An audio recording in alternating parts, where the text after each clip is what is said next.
What's up, beautiful people, and welcome to my 6th episode of American Classics I'm Only Just Now Seeing. My name is Yaya for my new subscribers. Interested, Informed, Inspired is the name of the channel, and I talk money, which I did last week, Cameroon culture, which I did a couple of days ago. I have the occasional vlog and cooking video, and I review movies with spoilers, which I'm doing today, starting with Fargo. So the premise of this movie is this guy, Jerry, is heavily in debt. His father-in-law is wealthy, but Jerry wouldn't think of asking him for a loan. So what does Jerry do instead? Hires 2 guys to kidnap his wife. The 2 guys would then demand a ransom from Jerry's father-in-law. They got my daughter. And once Jerry's father-in-law pays up, his wife will be released. And the 2 hoodlums will then split the money with Jerry. No one gets hurt. But things don't go according to plans. Shocker. People do get more than hurt, including Jerry's wife, Jean. That tends to happen whenever money is involved. Money and desperation do not mix. Despite the tragic turnout, there was something almost comical about our main character, Jerry. That was some good acting. It's easy to watch this movie and say that Jerry could have just told his wife that he was in debt. But I happen to understand that feeling of needing help, but having too much pride to ask for help for fear of being judged. I wouldn't go as far as he went though, because I don't look good in orange. And I have way too much to lose. The only issue I have with this movie, and it's a very minor one, is whatever happened to Scotty, Jerry's son, now that his father got arrested and his mom and his grandpa got killed. And for that reason, I rate this movie an 8.5 out of 10.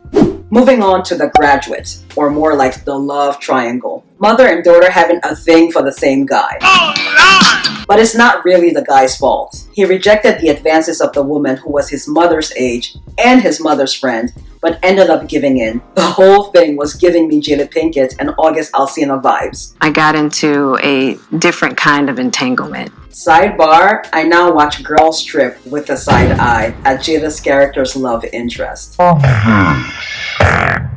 And then it seemed like the character that Regina Hall played of being in a loveless marriage but having to keep up the facade of a successful union for her brand is Will and Jada's story. But that's just my opinion. I love Will and Jada, but they're the ones who put your private business out there for public consumption. But now Black Twitter has claimed it as their business. Anyway, back to The Graduate. Older rich woman, Mrs. Robinson, and younger guy, Ben, our main character. The power dynamics there are uneven, and she's conniving, forced herself on someone who could easily be her son, and then turn around and later call the police on him for his interest in her daughter, whom he had more in common with, age being one of those commonalities. And then I find it interesting how Mr. Robinson sort of gives Ben permission to have several flings. Guess he should have mentioned that Mrs. Robinson, his wife, was off limits. But then again, Mr. and Mrs. Robinson sleep in separate bedrooms, so why does it matter? As for Ben and Elaine, they went out on one date and then fell in love. I guess times really were different back then. Simpler. And then Ben stalked her at Berkeley and then drove all the way to the middle of nowhere to object to her marriage to this guy whom her parents approved of. I guess that's real love.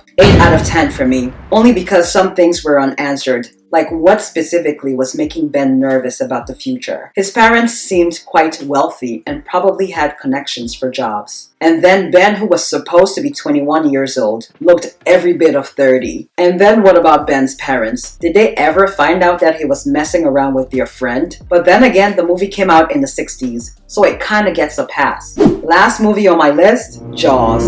Such a Spielberg production. Arrogance gets eaten by shark, and then the guy who's afraid of water ends up being the hero by shooting and killing the shark. I mean, explosion of shark everywhere in the ocean. And then who cleans that up? So that's point deduction number 1. Point deduction number 2, the upbeat music playing during intense scenes. It's a bit out of place. I enjoyed the first hour of the movie, but the second hour of the movie, however, was giving me Nat Geo vibes. So that's point deduction number 3. But the script was good. That's to be expected of a Spielberg movie. And that shark looked fake, but that's the best they could do for the 70s. I won't be deducting points for that one. So my final score for this movie, 7 out of 10.